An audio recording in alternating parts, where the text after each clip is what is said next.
Hola, ¿cómo están? Buenos días. Bienvenidos a esta edición de nuestro programa Remamos, donde vamos a tratar el tema de las desapariciones de las personas con autismo, la otra realidad.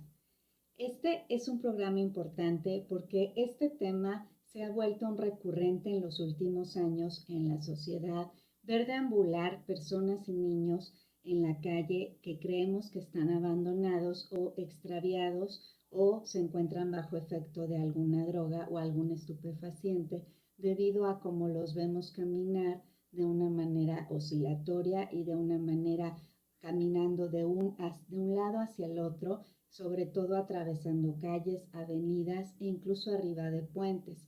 La sociedad en general desconoce que estas personas tienen un comportamiento así, sea porque son pacientes que pueden tener algún padecimiento psiquiátrico o porque pueden ser personas que tienen trastorno del espectro autista.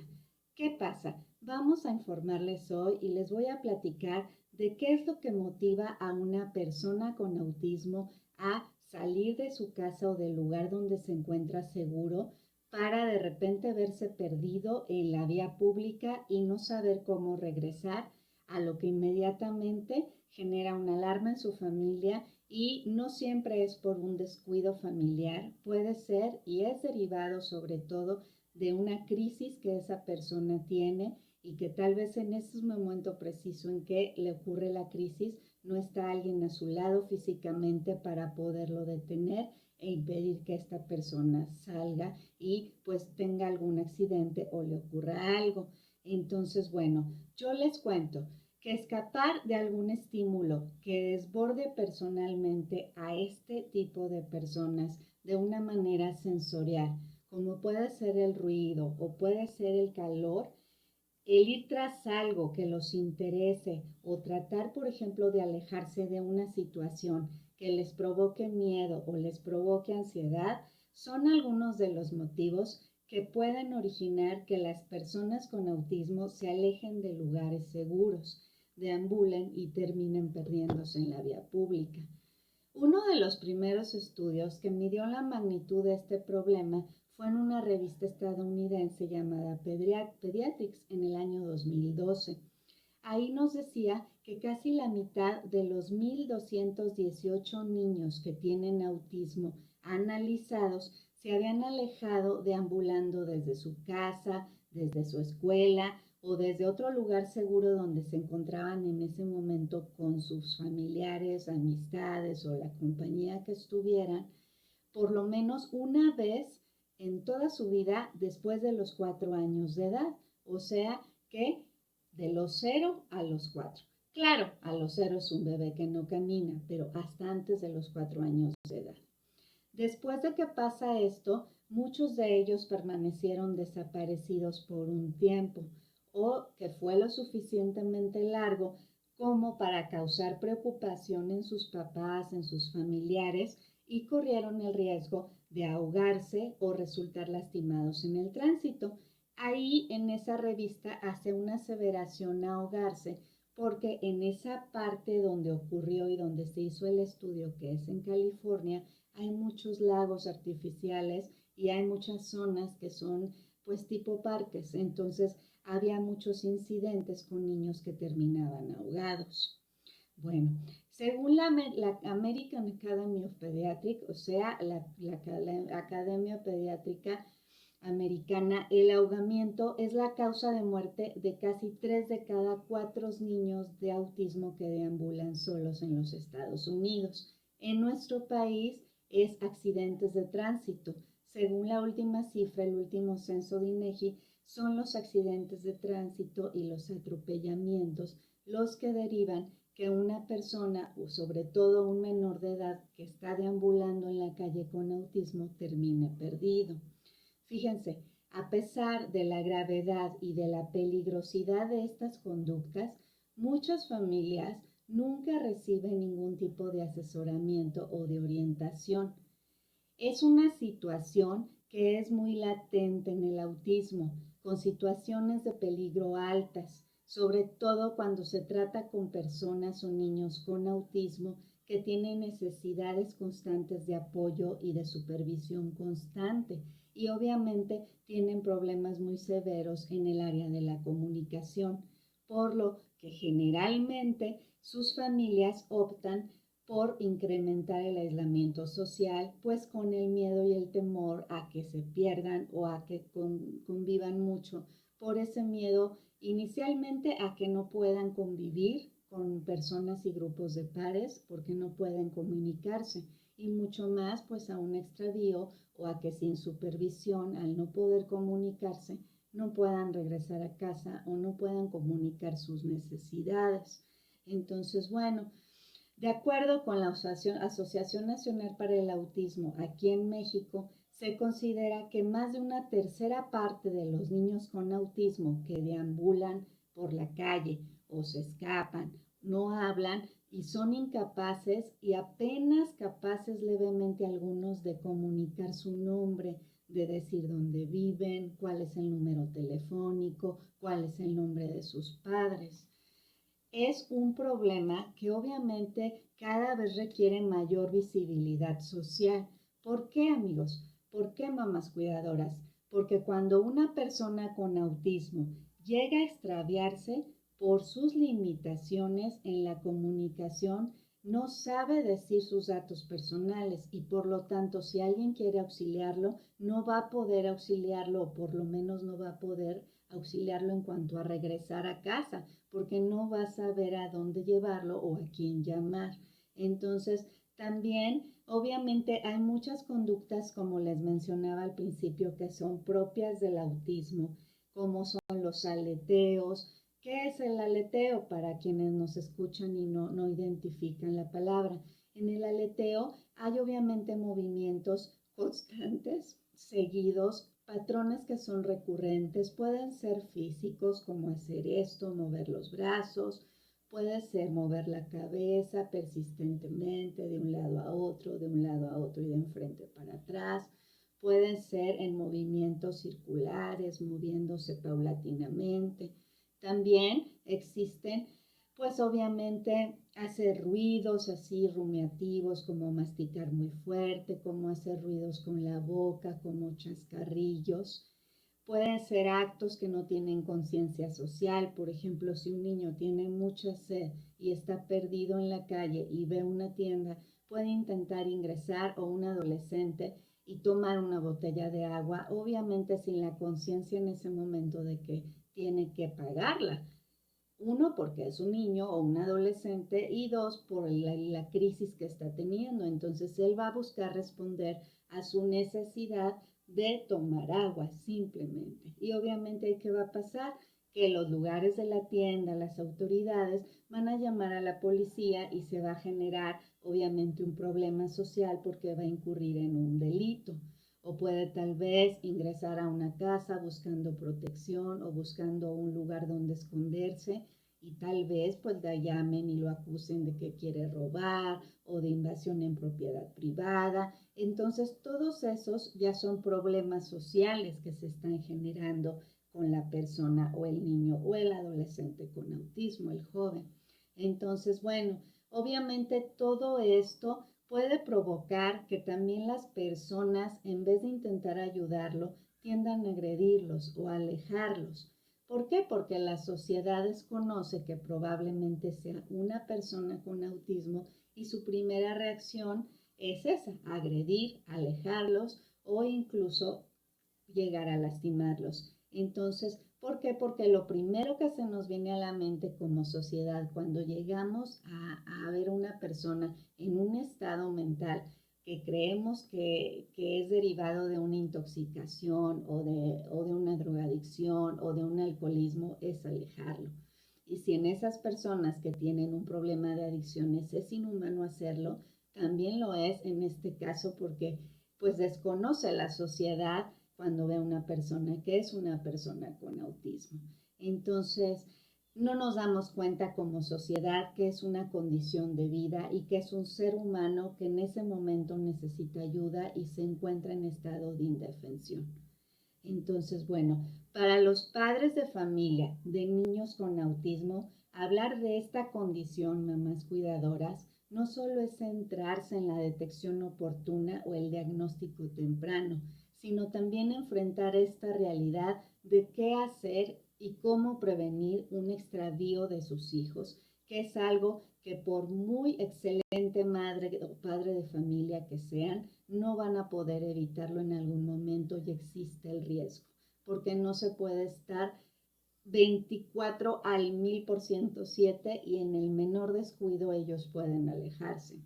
Entonces, bueno, en México, pues yo les puedo decir que detrás de los pocos de los 90,000 personas desaparecidas hasta ahorita en cifras en el país, también hay muchos casos de búsquedas en activo que están emitidas alertas, ámbar, protocolo de muchos tipos, en los que son muchos casos de personas, niños y jóvenes que viven con autismo.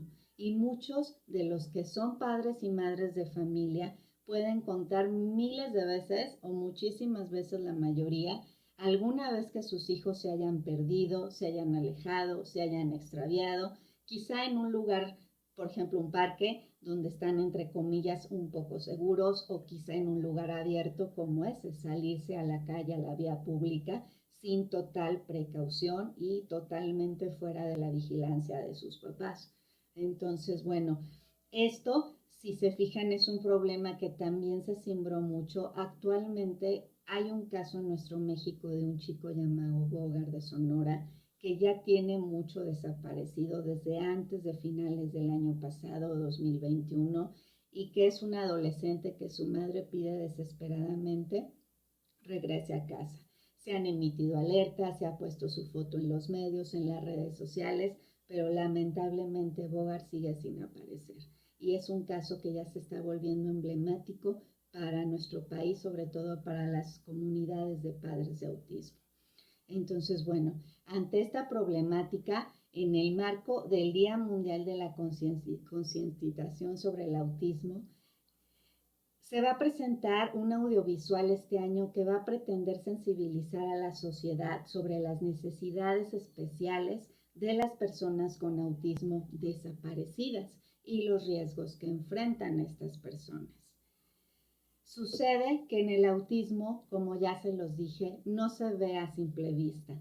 No son personas que vayan en una silla de ruedas, como en el caso de mi hijo, que es una discapacidad motriz que se ve. Entonces, o una discapacidad visual, que hay un bastón que nos hacen, bueno, darnos cuenta a la sociedad que es una persona que tiene dificultades o una condición porque es visible. El autismo es una discapacidad invisible, es una discapacidad psicosocial, pero obviamente si los observamos con atención, nos damos cuenta de estas conductas que les manejo, que les platiqué hace rato, que son neurotípicas. Que no son neurotípicas, perdón, como caminar también de puntitas, los aleteos que ya les mencioné, correr encorvados, así como si tuviéramos una joroba. Todo eso son señales muy características que al ver una persona desaparecida podemos entonces identificar que es una persona que tiene trastorno del espectro autista. En este tema es muy importante capacitar y brindarles esta información a los cuerpos policíacos, a los cuerpos de rescate, a protección civil, para que puedan identificar una persona con autismo, una persona con padecimientos psiquiátricos o quizá también una persona que esté intoxicada, como ya lo mencionábamos. ¿Por qué a ellos? Porque ellos son los primeros cuerpos de la sociedad y del Estado respondientes a una emergencia de este tipo. Son las primeras personas que van a recurrir y que van a auxiliar o se van a acercar cuando les sea reportada una persona que anda deambulando por la calle, y ellos deben de aprender a identificarlo. Por eso es tan importante y por eso actualmente, gracias a Dios, por lo menos en el estado de San Luis Potosí, se está empezando a capacitar a los funcionarios de todas estas dependencias para que identifiquen mucho más, puedan actuar y sepan cómo abordar y acercarse a esa persona para preguntarle su nombre, ver qué hacer si la persona no puede responder o simplemente está demasiado en shock o atemorizada y tampoco puede brindar información sobre quién es o a quién pueden ellos llamar para que vayan a recogerla. Entonces, eso es algo que es muy importante hacerlo y impulsarlo, y en fundaciones lo hacemos, en organizaciones de la sociedad civil, para que las entidades de gobierno y primeros respondientes de primeros auxilios realmente estén capacitados. Entonces, bueno, también en Sonora, precisamente a raíz del caso de este chico que les cuento de Bogar, hay un exfiscal que está especializado en un área que se llama Procuración de Justicia para Adolescentes y Corrupción de Menores. En esa fiscalía en particular se ha impulsado estos últimos años un protocolo que está especializado en la búsqueda de personas desaparecidas con condiciones de neurodesarrollo y de discapacidad también intelectual. Él es ahora presidente también de una asociación civil, y a raíz de que también es un padre con un hijo con autismo, obviamente se concentró y se especializó en la búsqueda de personas desaparecidas con diversas vulnerabilidades neurológicas y obviamente entre ellas las que les acabo de mencionar, todas las condiciones de neurodesarrollo y condiciones de discapacidades.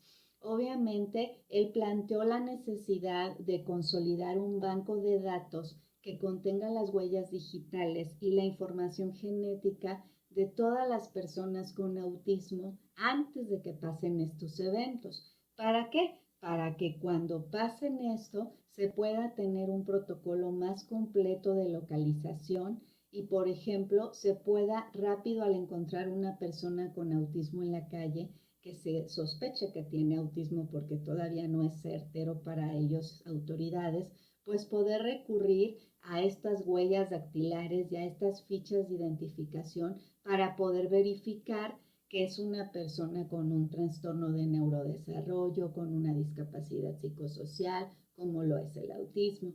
Entonces, bueno, ¿por qué?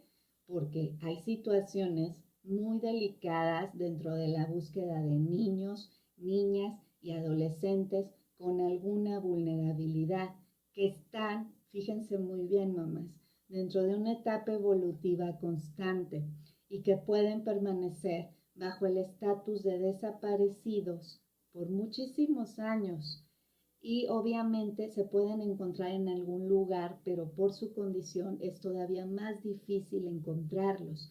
Entonces, estas herramientas como eso de las huellas dactilares y ese banco de datos, obviamente los va a ayudar a identificar mucho más rápido a esa persona sin violentar tanto sus derechos humanos. ¿Por qué? Pues porque no habría necesidad tal vez de hacerle estudios médicos tan internos donde se le desnude, donde se le supervise los daños más a fondo, para primero identificar que es una persona con una condición que requiere mayor demanda de cuidado y atención antes de poder hacerle estudios para poder en primera línea brindarle atención emergente y obviamente asegurarla para que ella no corra peligro y comunicarse a sus papás o hacia las personas que estén respondientes o que sean sus tutoras si no hay papás. Entonces, ¿qué pasa? Que todo esto les va a permitir a las autoridades evitar conductas también como la suplantación de identidad, la venta también de niños. ¿Por qué? Pues porque ya también de ahí hay riesgo de trata de personas, hay riesgo de explotación sexual, de muchísimos temas que hoy por hoy lamentablemente están a la orden del día. Todo esto es para que, en resumen, las personas que se encuentran en un estado de emergencia, obviamente, al momento de ser encontrada se puede ocurrir ante la fiscalía y obviamente lo primero, como les digo, también es buscar la información personalizada y genética que brinde su información particular, sobre todo particular. Entonces, bueno, la idea es que se venga a hacer todo esto como un acompañamiento a los protocolos que ya existen de desaparición. Por ejemplo, el protocolo homologado de búsqueda de personas desaparecidas más conocido en México es el famoso existente protocolo de alerta Amber. También está la alerta ALBA. La alerta ALBA aplica a menores de edad nada más. Y obviamente todo esto sería un complemento en el que las autoridades puedan tener mayores rezagos o mayor alcance en cuanto a la información de una persona desaparecida y no localizada. También se sugiere agregar perfiles psicológicos, pero en este caso aplicaría más para adolescentes y adultos, porque pues con un niño todavía es muy complejo tener un perfil psicológico, pues por la edad. Entonces, bueno, el hecho de que la persona con autismo, el joven, recuerden, no soporte ruidos, no pueda correr o al revés, corra mucho de una manera muy acelerada, las características físicas, las fichas de registro, todo eso sería información adicional que sería muy práctica y obviamente la fiscalía sería importante que las tuviera. ¿Para qué? Pues para que obviamente tu autoridad, tu policía, tu protección civil, ves una persona que no se puede comunicar, que está en peligro, que tiene conductas extrañas, lo que tú consideras raras, diferentes, extrañas, obviamente poder reportar antes de señalarlo, antes de acusarlo de un delito y antes de que la misma sociedad pretenda tal vez hacerle daño porque él cometió algún delito en medio de su crisis. Entonces, bueno, también les cuento que en los últimos años, pues precisamente en nuestro México se ha logrado regresar a casa, según las cifras del INEGI, a 160 niños y niñas con diversas condiciones de neurodesarrollo y discapacidad intelectual, como lo es el autismo, el síndrome de Down, sobre todo que habían desaparecido. También hay otro dato que es muy lamentable y que nos genera cierta incertidumbre. Cuando son jóvenes, es muy típico que también las mamás acuden a realizar las denuncias y las autoridades responden diciendo, señora, señor, se fue con la novia o se fue con el novio. Entonces, es muy lamentable darnos cuenta que si esto le ocurre a chicos sanos y los papás con suma preocupación no saben qué hacer y se sienten impotentes, mucho más cuando son jóvenes con autismo. Entonces, ¿qué pasa? Fíjense en el caso de Bogart, el chico de Sonora. Bogart desapareció el 22 de diciembre del 2021 en la ciudad de Nogales, en Sonora. Su mamá le tuvo que rogar a las autoridades para que activaran la alerta Amber para localizarlo.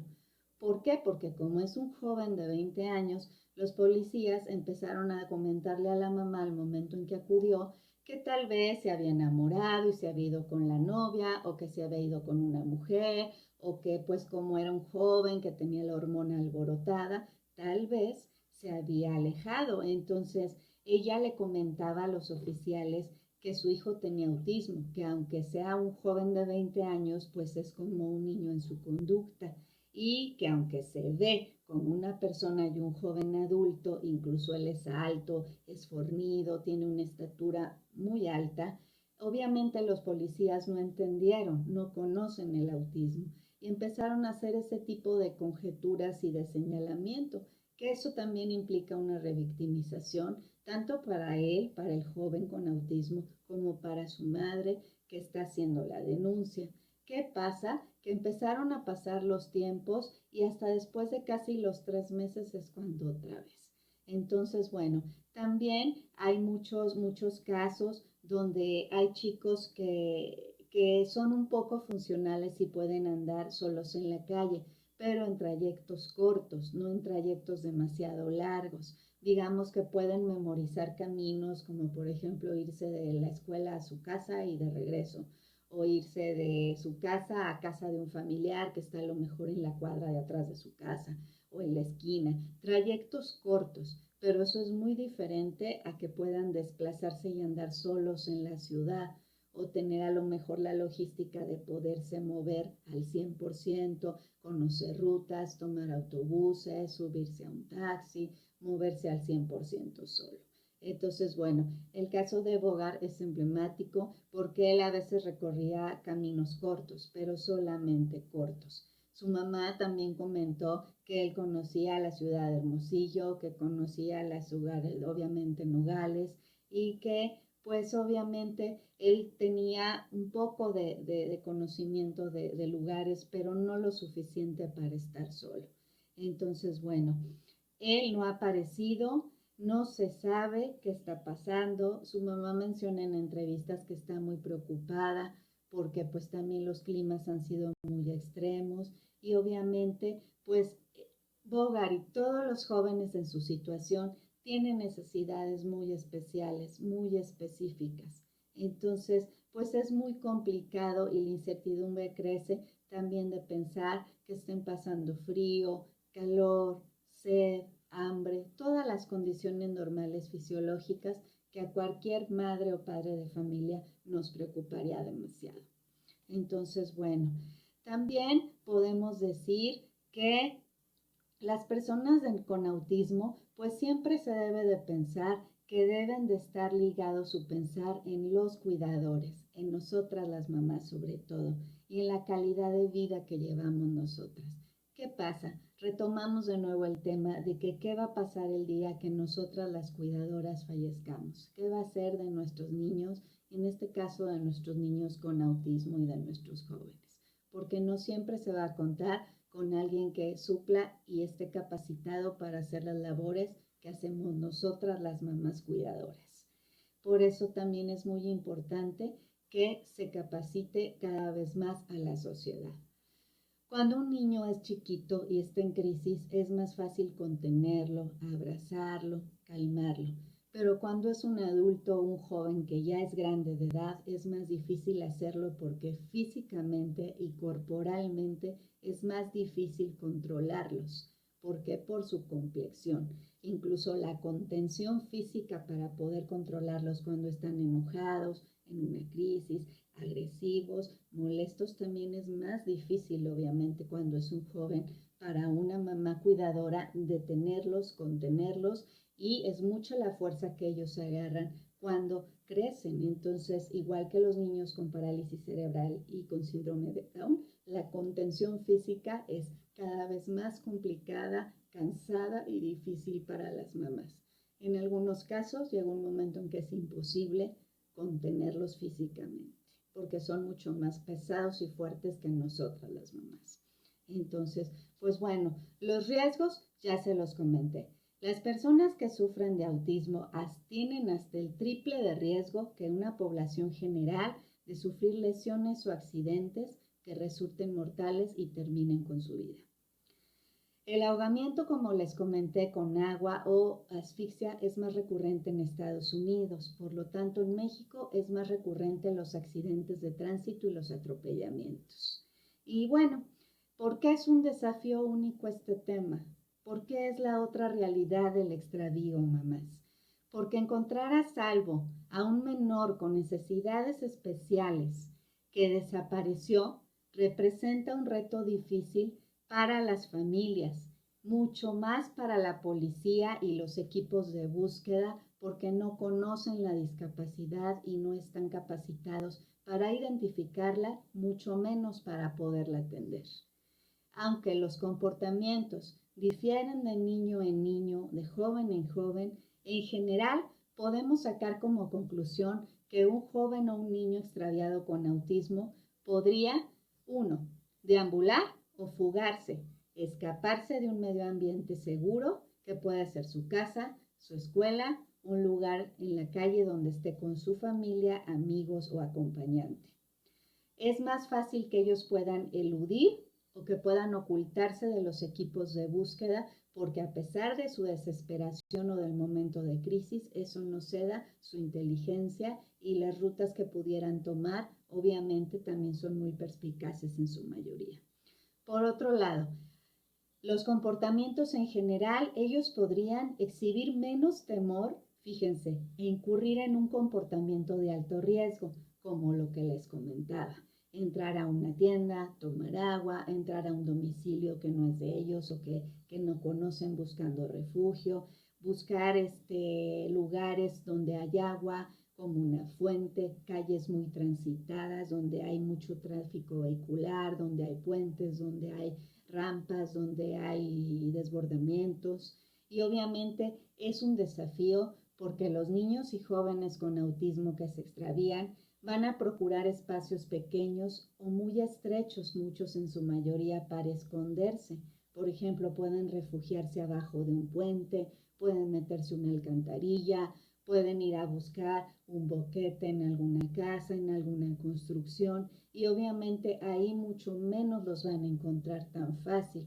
Y también puede ser que si los localizan en lugares así, pues sean incapaces de responder a los rescatistas por lo mismo derivado de los estímulos que originalmente hicieron que ellos se alejaran. Puede ser visual, puede ser sensorial, puede ser auditivo, puede ser obviamente de todo este tipo de sentidos que los hagan que ellos no puedan responder y obviamente ser auxiliados de una manera rápida. Entonces, bueno, ante todo este panorama, mamás, ustedes me dirían, ¿qué podemos hacer? Pues bueno, obviamente sin importar la edad de su hijo, cerrar las puertas hacia la calle permanentemente cuando estén en casa, mamás, y considerar poner alarmas o sensores de movimiento para que suenen cuando las puertas se llegaran a abrir, en caso de que ellos lograran abrirlas o tomar una llave. Reforzar las medidas de seguridad si tienen piscinas o fuentes o cualquier fondo de inmersión con agua en las casas.